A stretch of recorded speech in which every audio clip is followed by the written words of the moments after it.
காரைக்கால் மாவட்டத்தில் உள்ள கிளை சிறைச்சாலையில் தண்டனை கைதிகளான பிரதீஷ், அமலன், ஆறுமுகம் என்ற 3 கைதிகளுக்கு இடையே மோதல் ஏற்பட்டது. இதில் புதுச்சேரியை சேர்ந்த கைதிகள் பிரதீஷ் மற்றும் அமலன் இருவரும் சேர்ந்து காரைக்கால் பகுதியைச் சேர்ந்த ஆறுமுகம் என்கிற கைதியை சமையலறையில் பால் காய்ச்சும் போது ஏற்பட்ட வாய் தகராறு முற்றிய காரணத்தால் சமையலறையில் இருந்த டம்ளரை கொண்டு பிரதீஷ் ஆறுமுகத்தை பலமாக தாக்கியதாக கூறப்படுகிறது. இதில் ஆறுமுகம் பலத்த காயமடைந்து காரைக்கால் அரசு பொது மருத்துவமனையில் அனுமதிக்கப்பட்டு சிகிச்சை பெற்று வருகிறார். இதனையடுத்து பிரதீஷ் மற்றும் அமலன் மீது காரைக்கால் நகர காவல் நிலைய போலீசார் வழக்கு பதிவு செய்து விசாரணை நடத்தி வருகின்றனர். இந்நிலையில் சிறைச்சாலையிலேயே கைதிகள் ஒருவருக்கு தாக்கிக் கொண்ட சம்பவம் கைதிகளுக்கு இடையே பெரும் அச்சத்தையும் பரபரப்பையும் ஏற்படுத்தியுள்ளது.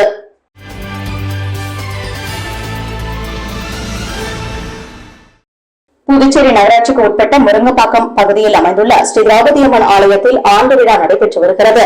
அதன்படி மங்கள இசையுடன் துவங்கிய விழாவில் கணபதி ஹோமம், ஸ்ரீ விக்னேஸ்வர பூஜை, லட்சுமி ஹோமம், தன பூஜை ஆகியவை நடைபெற்றன.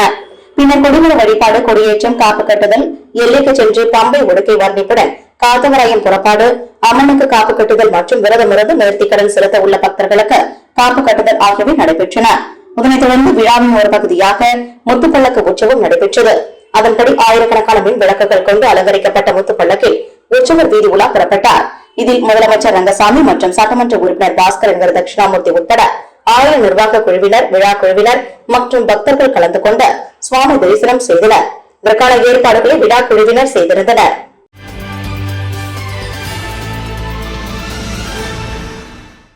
புதுச்சேரியில் உள்ள பள்ளிகளுக்கு கடந்த ஏப்ரல் 29ஆம் தேதியில் இருந்து கோடை விடுமுறை அளிக்கப்பட்டது. கோடை விடுமுறை முடிந்து ஜூன் 6ஆம் தேதி மீண்டும் பள்ளிகள் திறக்கப்படும் என்று பள்ளிக்கல்வித்துறை அறிவித்திருந்தது. இந்நிலையில் புதுச்சேரியில் கோடை விடுமுறை நீட்டிக்கப்படுவதாக அறிவிக்கப்பட்டிருக்கிறது. புதுச்சேரியில் கோடை வெயிலின் தாக்கம் அதிகமாக இருப்பதால் விடுமுறை ஜூன் 10ஆம் தேதி வரை நீட்டிக்கப்பட்டிருக்கிறது. இதனால் புதுச்சேரியில் பள்ளிகள் கோடை விடுமுறை முடிந்து ஜூன் 12ஆம் தேதி திறக்கப்படும் என்று புதுச்சேரி பள்ளிக்கல்வித்துறை அறிவித்திருக்கிறது.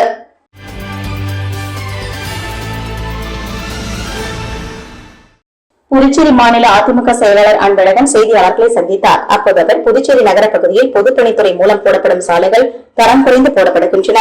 இதனால் புதியதாக போடப்படும் சாலைகள் ஓரிரண்டு வருடத்திலேயே சாலை முழுவதும் ஆங்காங்கே பெயர்ந்து சேதமடைந்து வருகின்றன.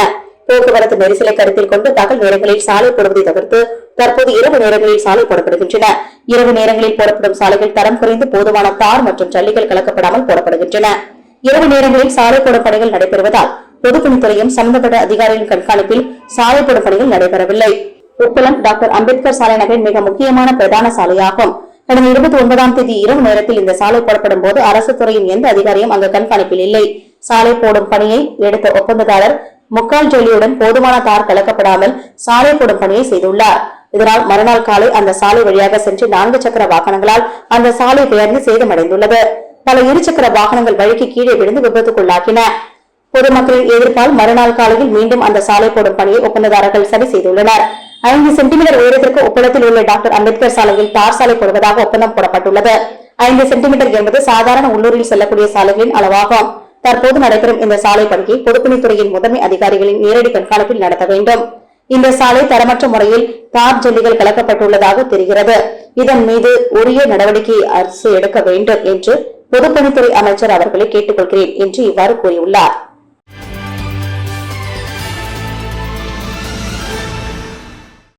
புதுச்சேரி நகர பகுதியில் தூய இருதய ஆண்டவர் பசிலிக்கா பேராலயம் உள்ளது. இவ்வாலயத்தின் 117ஆம் ஆண்டு பெருவிழா கொடியேற்றத்துடன் தொடங்கியது. முன்னதாக புதுச்சேரி கடலூர் உயர் மறைமாவட்ட பேராயர் பிரான்சிஸ் கெலிஸ்ட், மீரட் மறைமாவட்ட பேராயர் பாஸ்கர் ஏசுராஜ் தலைமையில் சிறப்பு திருப்பலி நடைபெற்றது. அதனைத் தொடர்ந்து ஆண்டு பெருவிழா கொடி ஊர்வலமாக எடுத்து வரப்பட்டு கொடிமரம் அருகே சிறப்பு பூஜைகள் செய்யப்பட்டு கொடியேற்றம் நடைபெற்றது. இதில் கிறிஸ்தவர்கள் கலந்து கொண்டனர். ஆண்டு பெருவிழாவில் முக்கிய நிகழ்வான ஆடம்பர தேர்ப்பவனி வருகின்ற 9ஆம் தேதி செங்கல்பட்டு மறைமாவட்ட உயர் நீதிநாதன் தலைமையில் நடைபெற உள்ளது.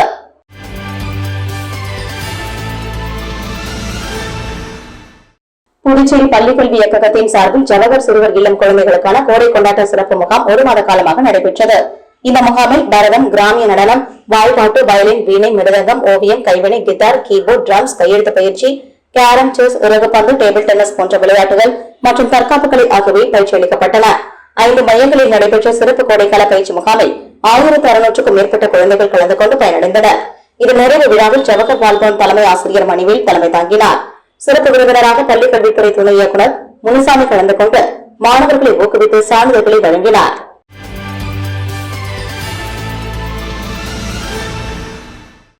இடையார்பாளையம் ஞானமேடு சப்தகிரி நகரில் அருள்மிகு சொர்ண கர்ஷண பைரவர் ஆலயத்தில் வைகாசி மாத தேய்பிரை அஷ்டமியை முன்னிட்டு சிறப்பு வழிபாடுகள் நடைபெற்றன. முன்னதாக மங்கள இசையுடன் தொடங்கிய நிகழ்ச்சியில் கணபதி ஹோமம், விக்னேஸ்வர பூஜை, கலச பூஜை இவைகளை தொடர்ந்து பைரவருக்கு பால், தயிர், சந்தனம், பன்னீர், இளநீர், பல வகைகள், பஞ்சாமிர்தம், தேன், விபூதி, பல்வேறு திரவியங்கள் இவைகளால் அபிஷேகம் செய்து சிறப்பு அலங்காரம் செய்து மகா தீபாரதனை காண்பிக்கப்பட்டது. தொடர்ந்து பக்தர்கள் அனைவருக்கும் அருட்பிரசாதமும் அன்னதானமும் வழங்கப்பட்டது. இதில் பக்தர்கள் கலந்து கொண்டு பைரவரின் அருளை பெற்றனர். இதற்கான ஏற்பாடுகளை பைரவ குருஜி சிவஸ்ரீ முத்துக்குருக்கள் செய்திருந்தார்.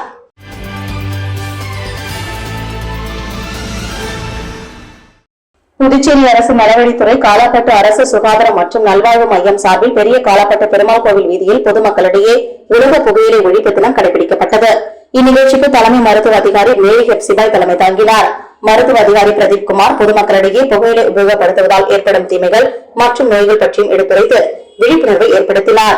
பல் மருத்துவ அறுவை சிகிச்சை நிபுணர் ரித்து பல் மற்றும் வாய் சுகாதாரம் பற்றி பொதுமக்களிடையே சிறப்புரையாற்றினார். இந்நிகழ்ச்சிக்கு பெண் சுகாதார மேற்பார்வையாளர் ஷகிலா மற்றும் சுகாதார உதவியாளர் மதிவாணன் ஆகியோர் முன்னிலை வகித்தனர். கிராமப்புற செவிலியர் சித்ரா நன்றி உரையாற்றினார். இந்நிகழ்ச்சிக்கான ஏற்பாட்டினை ஆஷா ஊழியர் மகாலட்சுமி செய்திருந்தார். பொதுமக்களுக்கு புகையிலை உபயோகிப்பதை தவிர்க்கும் வண்ணம் விழிப்புணர்வு வாசகங்கள் அடங்கிய பிரசுரங்கள் விநியோகம் செய்யப்பட்டது.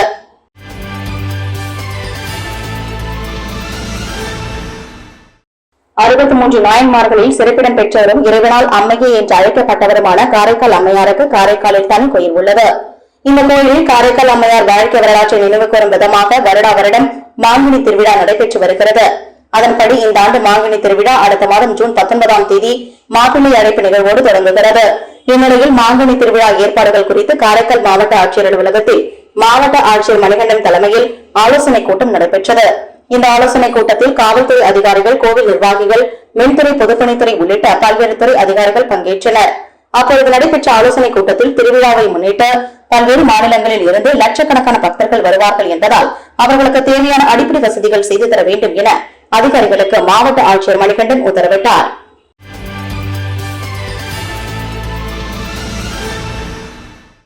கள்ளக்குறிச்சி மாவட்டம் உளுந்தூர்பேட்டை காவல் நிலைய எல்லையில் உளுந்தூர்பேட்டை மதுவிலக்கு இன்ஸ்பெக்டர் விஜயலட்சுமி தலைமையில் போலீசார் வாகன சோதனையில் ஈடுபட்டனர். அப்போது லோடு கேரியர் வேனில் மது பாட்டில்களை பறிமுதல் செய்தனர். விசாரணையில் வேனில் கொண்டு சென்றது அனைத்தும் போலி மதுபானம் என்பது தெரியவந்தது. போலி மதுபானம் தயாரிக்கும் மூலையாக செயல்பட்டு வந்தது விளிநூரை அடுத்த அருப்பார்த்தபுரம் சக்திவேல் என்பதும் தெரியவந்தது. பத்துக்கண்ணை அடுத்த உளவாய்க்கால் வெற்றிவேலா நகரில் போலி மதுபான ஆலை இருப்பதும் கண்டுபிடிக்கப்பட்டது. உளவாய்க்கால் பகுதிக்கு வந்த விழுப்புரம் கலால்துறை போலீசார் போலி மதுபான ஆலையை கண்டுபிடித்தனர்.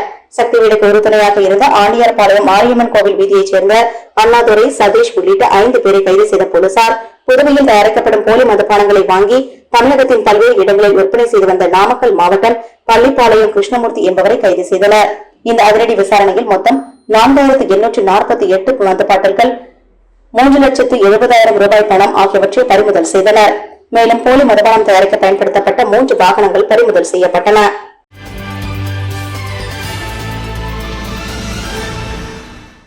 காரைக்காலை அடுத்த நிரவி பகுதியில் 13 வயது சிறுவன் கொலை செய்த வழக்கில் 17 வயது சிறுவனின் செல்போன் எண்ணை வைத்து அவர் மயிலாடுதுறையில் உள்ளதை அறிந்து அங்கு சென்று சிறுவனை கைது செய்து காரைக்கால் சிறார்கள் நீதிமன்றத்தில் ஆஜர்படுத்தி புதுச்சேரி சிறார் சீர்திருத்த பள்ளிக்கு அனுப்பி வைக்கப்பட்டார்.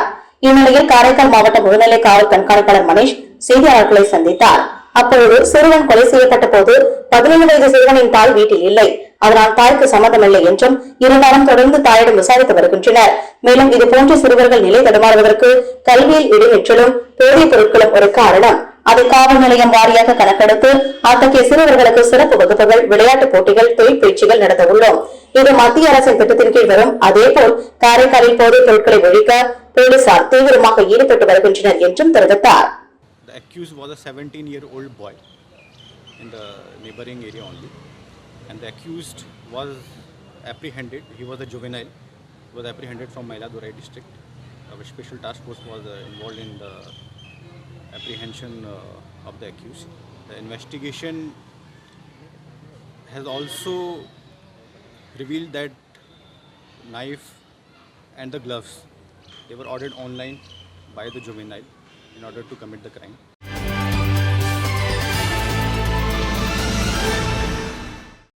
காக்கையின் தொப்பு அருள்மிகு ஸ்ரீ முத்துமாரியம்மன் ஆலய 80ஆம் ஆண்டு செடல் திருவிழா நடைபெற்றது. முன்னதாக மங்கள இசையுடன் தொடங்கிய நிகழ்ச்சியில் குளக்கரைக்கு சென்று கரகம் அலங்கரித்து வீதி உலா வந்து அம்மனுக்கு அபிஷேகம், ஆராதனைகள் செய்து தேரோட்டம் நிகழ்ச்சி நடைபெற்றது. இதில் சிறப்பு அழைப்பாளர்களாக சட்டமன்ற உறுப்பினர் பாஸ்கர் என்கிற தட்சிணாமூர்த்தி, முன்னாள் சேர்மன் ஆனந்தன் ஆகியோர் கலந்து கொண்டு சுவாமி தரிசனம் செய்தனர். தொடர்ந்து சட்டமன்ற உறுப்பினர் பாஸ்கர் என்கிற தட்சிணாமூர்த்தி தேரை படம்பிடித்து இழுத்து தேர் திருவிழாவை தொடங்கி வைத்தார். தொடர்ந்து ஆலய நிர்வாகிகள் சார்பில் சட்டமன்ற உறுப்பினர் மற்றும் முன்னாள் சேர்மன் ஆகியோருக்கு பரிவட்டம் கட்டி மாலை அணிவித்து மரியாதை செய்தனர். இதற்கான ஏற்பாடுகளை ஆலய நிர்வாகிகள் பொதுமக்கள் செய்திருந்தனர்.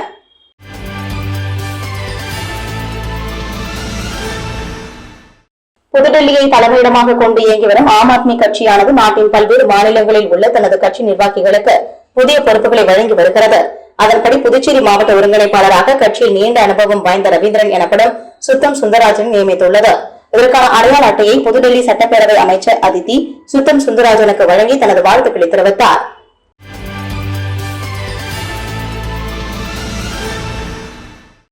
முருங்கப்பாக்கம் அருள்மிகு ஸ்ரீ திரௌபதி அம்மன் தேவஸ்தானம் அர்ஜுனன் தபசு திருவிழா உபயதாரர்கள் சான்றோர் குல மரபினர் சார்பில் நடைபெற்றது. முன்னதாக மங்கள இசையுடன் தொடங்கிய நிகழ்ச்சியில் ஸ்ரீ திரௌபதி அம்மன் மற்றும் பரிவார தெய்வங்களுக்கு சிறப்பு அபிஷேகம், ஆராதனைகள், நைவேத்தியம் செய்து சிறப்பு அலங்காரத்துடன் மகா தீபாராதனை காண்பிக்கப்பட்டது. அதனைத் தொடர்ந்து மின் விளக்குகளால் அலங்கரிக்கப்பட்ட வாகனத்தில் சுவாமிகள் வீதி உலா வான வேடிக்கையுடன் நடைபெற்றது. இதில் சிறப்பு அழைப்பாளர்களாக முன்னாள் சபாநாயகர் சபாபதி, முன்னாள் சேர்மன் ஆனந்தன், காங்கிரஸ் கட்சியின் பொதுக்குழு உறுப்பினர் விஜயலட்சுமி, ஜெயமூர்த்தி, கிராமியார் நாடார் பேரவைத் தலைவர் புரந்தரதாசர், மதி மகாராஜா, ஆனந்த செல்வராஜ், சபாபதி ஆகியோர் கலந்து கொண்டு சுவாமி தரிசனம் செய்து பொதுமக்களுக்கு அன்னதானம் வழங்கினர். இதற்கான ஏற்பாடுகளை உபயதாரர்கள் ஆன சான்றோர் குல விழா குழுவினர், தலைவர் தட்சிணாமூர்த்தி மற்றும் நிர்வாகிகள், உறுப்பினர்கள், ஆலய நிர்வாகிகள், பொதுமக்கள் செய்திருந்தனர்.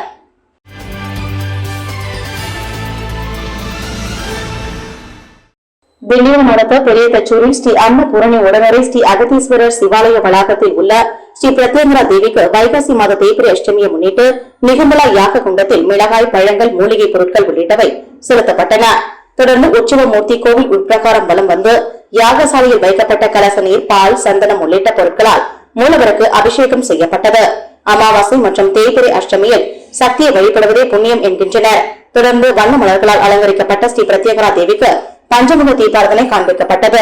இதில் பக்தர்கள் கலந்து கொண்டு சுவாமி தரிசனம் செய்தனர்.